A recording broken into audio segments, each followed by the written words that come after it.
মাতৃত্বের পর এখনো কাজে ফেরেননি বলিউড অভিনেত্রী দীপিকা পাড়ুকোন।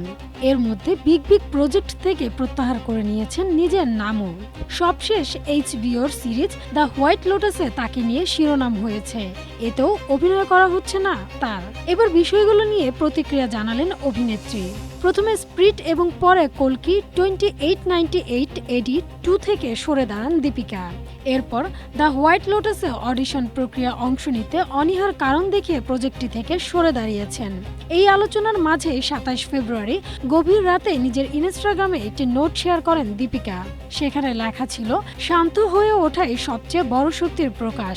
যে কেউ দ্রুত প্রতিক্রিয়া দিতে পারে, কিন্তু প্রকৃত শক্তি তখনই প্রকাশ পায় যখন বিশৃঙ্খলার মাঝেও আপনি ভেঙে পড়েন না এবং আবেগী না হয়ে নিজেকে নিয়ন্ত্রণ করেন। তিনি আরও লেখেন, শান্ত থাকা দুর্বলতা নয়, এটি দক্ষতা। সবকিছুর জবাব দেওয়া বা প্রমাণ করার প্রয়োজন নেই। শব্দে আসক্ত এই পৃথিবীতে শান্ত থাকা এক অসাধারণ সুপার পাওয়ার। দীপিকার এই বার্তাকে অনেকেই সাম্প্রতিক বিতর্কের প্রেক্ষিতে পরোক্ষ প্রতিক্রিয়া হিসেবে দেখছেন।